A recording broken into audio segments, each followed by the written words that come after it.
আসসালামু আলাইকুম। অবিরাম বাংলা সংবাদে সবাইকে স্বাগত জানাচ্ছি আমি শারবিন সালাম। করোনার ধাক্কায় বাড়ছে বেকারের সংখ্যা। আইএফএসির মতে ক্ষুদ্র মাঝারি শিল্পে ৩৭% মানুষ কাজ হারিয়েছেন।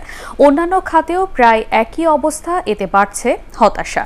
কর্মসংস্থানের সুযোগ বাড়াতে স্বল্প সুদে ঋণের ব্যবস্থা এবং নতুন শিল্প কারখানা গড়ে তুলতে প্রণোদনা বাড়ানোর পরামর্শ দিচ্ছেন গবেষকরা। রিপোর্ট করছেন মাহবুব কবির চপল। এইচএসসি পরীক্ষার্থী জুম্মান কোভিডের কারণে তার বাবার উপার্জন কমেছে, তাই পরিবারের পাশে দাঁড়াতে খুলনা থেকে এসে পার্ট টাইম চাকরি নিয়েছেন। আমি এইচএসসি পরীক্ষার্থী, পড়াশোনা রানিং, নিজের প্রয়োজন, তারপর ফ্যামিলির প্রয়োজন, এগুলো দিয়ে ফ্রেন্ডের মাধ্যমে যোগাযোগ করে আমি এই ঢাকা ফার্মগেট এখানে আসছি। এমন অনেকে আছে বহু চেষ্টা করেও পার্ট টাইম চাকরিও জোগাড় করতে পারেননি। তাদের কেউ ঢাকা ছেড়েছেন, কেউ পেশা বদলেছেন। প্রাইভেট কোম্পানিতে একটা চাকরি করতাম, চাকরিটা ঈদের আগে চলে গেছে, ঈদের মাসে বেতন দিয়ে না করে দিছে। ইন্টারন্যাশনাল ফিন্যান্স কর্পোরেশন আইএফসির সমীক্ষা বলছে, করোনায় দেশে ক্ষুদ্র ও মাঝারি শিল্পের ৩৭% মানুষ কাজ হারিয়েছেন। বেকারের সংখ্যা অর্ধ কোটি ছাড়িয়েছে। ভালো খবর নেই চাকরি প্রত্যাশীদেরও। বিডি জবসের হিসেবে 2019 সালে যেখানে চাকরির বিজ্ঞাপন ছিল 63,000, 2020 সালে তা কমে হয় 45,000, আর চলতি বছর জুলাই পর্যন্ত মাত্র 35,000। এতে হতাশা বাড়ছে চাকরি প্রত্যাশীদের। আমাদের প্ল্যাটফর্মে গত 1.5 বছরে প্রায় 30%-এর মতো জব আসলে কম পোস্ট হচ্ছে। প্রতি বছর 4 লাখের বেশি গ্র্যাজুয়েট তৈরি হচ্ছে, কিন্তু জব কিন্তু আজ থেকে 10-15 বছর আগে যা ছিল এখন ওই অর্থে জব কিন্তু অত বাড়েনি। টিকে থাকার জন্য বিভিন্নভাবে তারা চেষ্টা করে যাচ্ছেন। কেউ ব্যয় সংকোচনের জন্য অফিসের স্টাফ কমিয়েছেন, কেউ ব্যয় সংকোচনের জন্য ফ্যাক্টরির আয়তন কমিয়ে ছোট করেছেন। করোনার এই সংক্রমণ কমে গেলে ব্যবসায়ীরা তাদের অদম্য মনোবল এবং কর্মস্পৃহা দিয়ে তাদের ব্যবসা সম্প্রসারণ করতে পারবেন, কর্মসংস্থান করতে পারবেন। অর্থনীতির গবেষকরা বলছেন, করোনা সামাল দেওয়ার পাশাপাশি নতুন কর্মসংস্থানের সুযোগ সৃষ্টিতেও বিশেষ উদ্যোগ নিতে হবে সরকারকে। ডোমেস্টিক মার্কেটকে আরও বেশি শক্তিশালী করার যেসব রোল প্লে করতে পারবে, যেসব ইন্ডাস্ট্রিগুলো, যেসব সেক্টরগুলো, সেখানে আসলে সত্যিকার অর্থেই আমাদের ব্যাংকিং সাপোর্টটাকে শক্তিশালী করতে হবে। এমনও হতে পারে ন্যূনতম ইন্টারেস্টে অন্ততপক্ষে 2-4 বছর যেন তারা স্ট্যান্ড করতে পারে, সেই ধরনের একটা প্যাকেজে তাদেরকে আনতে হবে। মানুষের হাতে কাজ না থাকলে অপরাধ প্রবণতা বাড়তে পারে বলেও আশঙ্কা তাদের। মাহবুব কবির চপল, এটিএন বাংলা, ঢাকা। করোনার 2 ডোজ টিকা না নিয়ে 11 দেশের যাত্রীদের বাংলাদেশে প্রবেশে নিষেধাজ্ঞা দিয়েছে বেসামরিক বিমান চলাচল কর্তৃপক্ষ বেবিচক। এই সিদ্ধান্ত আজ থেকেই কার্যকর হবে। টিকা ছাড়া যেসব দেশ থেকে বাংলাদেশে আসা যাবে না তা হচ্ছে Malaysia, Spain, Iran, Libya, Argentina, বতসোনিয়া, কিউবা, সাইপ্রাস, সোয়াজিল্যান্ড, জর্জিয়া ও মঙ্গোলিয়া। এসব দেশে আটকে পড়া বাংলাদেশের নাগরিকরা স্ব দেশের দূতাবাসের মাধ্যমে বিশেষ অনুমতি নিয়ে ফিরতে পারবেন, তবে তাদের 14 দিনের বাধ্যতামূলক প্রাতিষ্ঠানিক কোয়ারেন্টাইনে থাকতে হবে। চীনের সিনোফার্মের টিকা দেশেই উৎপাদন করবে ইনসেপ্টা ফার্মা। আগামী 3 মাসের মধ্যে শুরু হবে এই প্রক্রিয়া। মাসে 4 কোটি টিকা উৎপাদন করতে পারবে তারা। এজন্য সমঝোতা চুক্তি সই হয়েছে। স্বাস্থ্যমন্ত্রী জানান, 26 কোটি টিকা সংগ্রহের লক্ষ্যে কাজ করছে সরকার। চলতি মাসে দেশে আসবে সিনোফার্মের আরও 50 লাখ টিকা। মাহবুব কবির চপলের আরও একটি রিপোর্ট। এখন পর্যন্ত যে দেশ যত বেশি টিকা দিয়েছে সে দেশে করোনার সংক্রমণ তত কম, কিন্তু টিকা দেওয়ার ক্ষেত্রে অনেক পিছিয়ে বাংলাদেশ। এ পর্যন্ত মাত্র 9% মানুষকে টিকা দেওয়া হয়েছে। এই হার বাড়াতে ব্যাপক হারে টিকা দেওয়া শুরু হলেও সরবরাহ না থাকায় তা বন্ধ করতে হয়েছে। টিকার পর্যাপ্ত যোগান নিশ্চিত করতে দেশেই উৎপাদন শুরু হচ্ছে। এ বিষয়ে চীনের সিনোফার্মের সাথে সমঝোতা চুক্তি করেছে ইনসেপ্টা ফার্মা।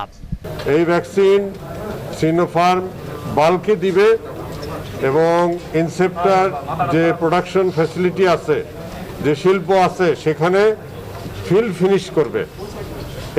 এই চুক্তি হয়েছে। যদি 10 ডোজের প্রতি ভাইল হয় তাহলে তারা প্রায় 4 কোটি ডোজ পার মান্থ বানাতে পারবে। মাস তিনেকের মধ্যে করতে পারবেন, কেন ওনারও প্রস্তুতি, তাদেরও ইনসেপ্টার প্রস্তুতি আছে। বাইরে থেকে আনার থেকে অবশ্যই এটা কম দাম পড়বে। স্বাস্থ্যমন্ত্রী জানান, দেশে 3 কোটি 10 লাখ ডোজ টিকা এসেছে। প্রথম ও দ্বিতীয় ডোজ মিলিয়ে 2 কোটি মানুষকে টিকা দেওয়া হয়েছে, কিন্তু সরকারের লক্ষ্য 26 কোটি ডোজ টিকা আনা। সেজন্য বিভিন্ন উৎসে যোগাযোগ অব্যাহত রয়েছে। সিনোফার্মের সাথেও আপনারা জানেন চুক্তি হয়েছে 6 কোটির, এবং এ মাসে আরও 50 লক্ষ আরও পৌঁছাবে, এবং হাতে আমাদের 1 কোটি ভ্যাকসিন আছে। রাশিয়ার সাথে চুক্তি হয়েছে, আমরা অপেক্ষায় আছি রাশিয়া কবে থেকে দিবে। এই তথ্যটা আমাদেরকে এখনো জানায় নেই, আমরা জানালে আপনাদেরকে জানাতে। সরবরাহ বাড়লে আবারও গণটিকা দেয়া শুরু হবে বলেও জানান তিনি। মাহবুব কবির চপল, এটিএন বাংলা, ঢাকা। এদিকে করোনার দ্বিতীয় ডোজ টিকা দিতে গিয়ে বিভিন্ন কেন্দ্রে এখনও ভোগান্তিতে পড়ছেন মানুষ। রাজধানীর মুক্তা জেনারেল হাসপাতালে এখন আছেন আমাদের রিপোর্টার নজিবুর রহমান। সেখানকার পরিস্থিতি জানবো তার কাছ থেকে। নজিবুর, টিকা নিতে আসা মানুষজন মূলত কোন সমস্যাগুলোর কথা বলছেন?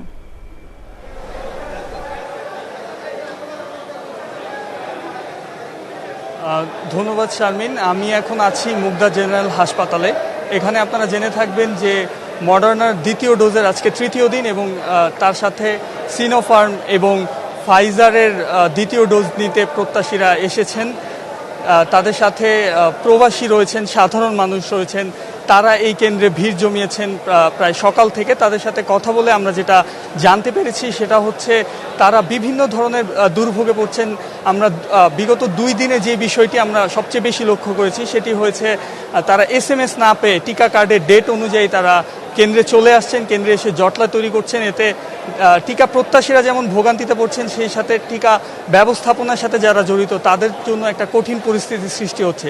আর প্রবাসীদের ক্ষেত্রে যেই বিষয়টি আমরা লক্ষ্য করেছি সেটি হচ্ছে প্রবাসীদের ভিসার মেয়াদ প্রায় শেষের দিকে চলে যাওয়ার পরও তারা টিকার কোনো SMS পায়নি, এবং SMS না পাওয়ার ক্ষেত্রে তারা টিকা গ্রহণ করতে পারছেন না। তারা কেন্দ্র থেকে ফিরে যাচ্ছেন এবং তারা এ নিয়ে একটি সংশয় রয়েছেন যে তারা আসলেও টিকা কবে পাবেন বা কবে নাগাদ তারা টিকা পেতে পারবেন এবং কবে নাগাদ কোয়ারেন্টাইন শেষ করে তারা বিদেশে পাড়ি জমাতে পারবেন। এ নিয়ে তারা একটি সন্দেহের মধ্যে আছেন বলে আমাদেরকে জানিয়েছেন।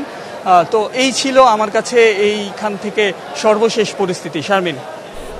নজিবুর, আপনাকে ধন্যবাদ। অরেঞ্জের শুভেচ্ছা দূত হিসেবে চুক্তির মেয়াদ শেষ হলেও গ্রাহকেরা যেন পণ্য বুঝে পান সেই চেষ্টা করছেন সাবেক অধিনায়ক ও সংসদ সদস্য মাশরাফি বিন মুর্তজা। কোটি টাকার অর্ডার নিয়ে গ্রাহককে পণ্য না দেওয়ার অভিযোগে সন্ধ্যায় কয়েকশো গ্রাহক মাশরাফি বিন মুর্তজার বাসা ঘেরাও করে। যদিও প্রতিষ্ঠানটির সাথে মাশরাফির 6 মাসের চুক্তির মেয়াদ শেষ হয়েছে জুলাই মাসে। ব্যক্তিগতভাবে প্রতিষ্ঠানটির সাথে যোগাযোগ করেছেন ম্যাশ। তারা জানিয়েছে মালিকানা বদলের কারণে সময় মতো পণ্য ডেলিভারি দিতে পারেনি অরেঞ্জ।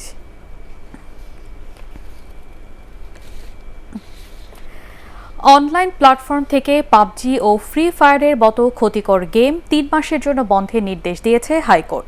বিচারপতি মুজিবুর রহমান মিয়া ও বিচারপতি কামরুল হোসেন মোল্লার ভার্চুয়াল বেঞ্চ রুল সহ এই আদেশ দেন। টিকটক, ভিগো লাইভ ও লাইকের মতো অ্যাপ কেন বন্ধ করা হবে না তা জানতে চাওয়া হয়েছে রুলে। বিস্তারিত জানাচ্ছেন হুমায়ুন চিশতি। অনলাইন গেম ও ভিডিও স্ট্রিমিং বিভিন্ন অ্যাপ শিশু কিশোর ও তরুণ প্রজন্মের মধ্যে মারাত্মক অনলাইন আসক্তি তৈরি করছে। এর ফলে নষ্ট হচ্ছে সুষ্ঠু মানসিক বিকাশ, গড়ে উঠছে সহিংস মানসিকতা।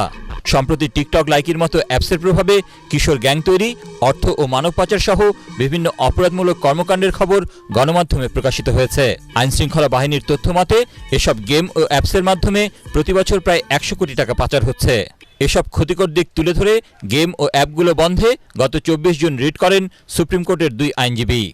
এই বিষয়টি আদালত খুবই কনসার্ন এই বিষয়ে, এবং আদালত বলেছেন যে বিটিআরসি যেহেতু এখানে রেগুলেটরি অথরিটি, তো আইনগতভাবে তাদের একটি সুনির্দিষ্ট এবং স্পষ্ট বাধ্যবাধকতা আছে আমাদের দেশের যারা সাইবার ইউজার এদের জন্য একটি নিরাপদ এবং সুন্দর সাইবার জগৎ উপহার দেওয়া তাদের একটি আইনগত দায়িত্ব।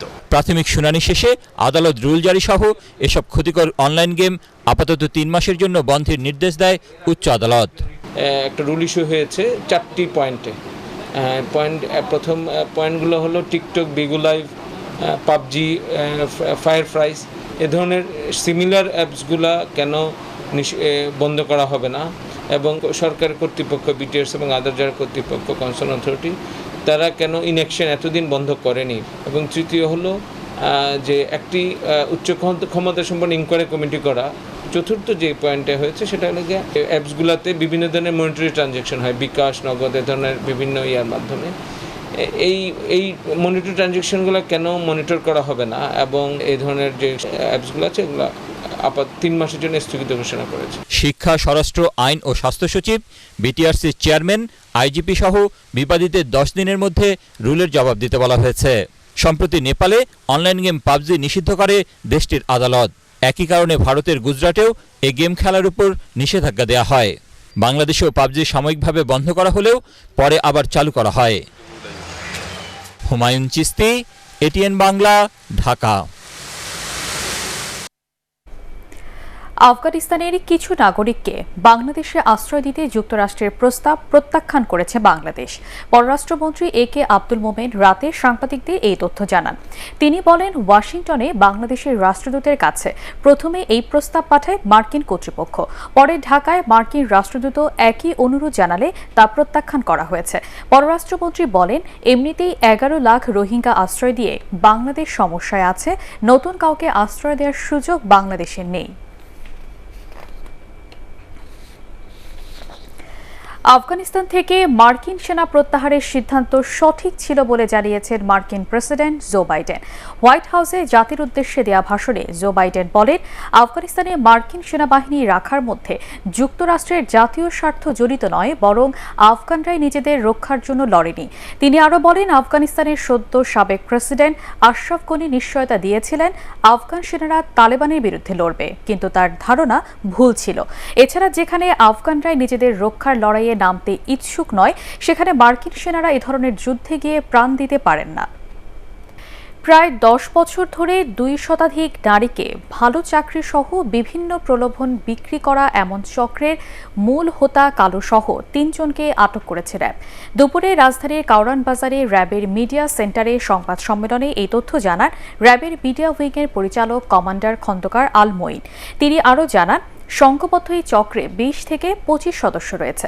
নারীদের বিভিন্ন লোভের ফাঁদে ভারতে বিক্রি করে দেয়াই এই চক্রের কাজ।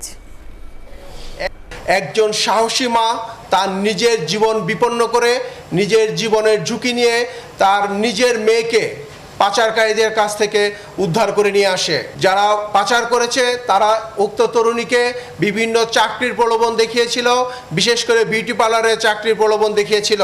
এই চক্রের মূল হোতা কালু এবং তার ভাগিনা নাগিন সোহাগ, যাকে সবাই নাগিন হিসেবে চিনে, ঢাকা সহ বিভিন্ন স্থানে নারী সংগ্রহ করে সাতক্ষীরার মাধ্যমে পার্শ্ববর্তী দেশে পাচার করত। এবারে পার্টেক্স খেলার খবর।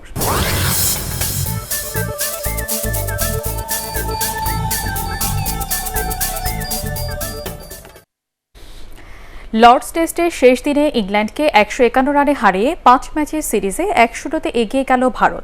দিনের শুরুতে ইংলিশ বোলিং দাপটে ব্যাকফুটে চলে গিয়েছিল ভারত, পরে ব্যাট হাতে দলকে ম্যাচে ফেরান বোলাররা। দিন শেষে সেই বোলাররাই জয় এনে দেয় ভারতকে। 8 উইকেটে 298 রানে ইনিংস ঘোষণা করে বিরাট কোহলিরা, তাতে লিড পায় তারা 271 রানে। জবাবে চা বিরতির আগে 67 রানে 4 উইকেট হারিয়ে বিপদে পড়ে ইংল্যান্ড। বিরতি থেকে ফিরে 33 রানে থাকা জো রুটের উইকেট তুলে নেওয়ার পরই ভেঙে যায় ইংলিশদের সকল প্রতিরোধ। 120 রানে অল আউট তারা। ভারতের 364 রানের জবাবে প্রথম ইনিংসে 391 রান সংগ্রহ করেছিল ইংল্যান্ড। আজ রাত থেকে শুরু হচ্ছে বসুন্ধরা কিংসের এএফসি কাপ ফুটবল মিশন। মালদ্বীপের মালেতে তাদের প্রতিপক্ষ স্বাগতিক দেশের মার্জিয়া স্পোর্টস ক্লাব। চলতি বছরে মে মাসে এএফসি কাপ ফুটবল টুর্নামেন্ট হওয়ার কথা থাকলেও করোনা ভাইরাস সংক্রমণ বেড়ে যাওয়ায় স্থগিত করে এশিয়ান ফুটবল কনফেডারেশন। জয় দিয়ে এএফসি কাপ মিশন শুরু করতে চায় বাংলাদেশের প্রতিনিধি বসুন্ধরা কিংস। ধামসি-ধান্দু জাতীয় স্টেডিয়ামে বাংলাদেশ সময় রাত 10টায় শুরু হবে ম্যাচটি।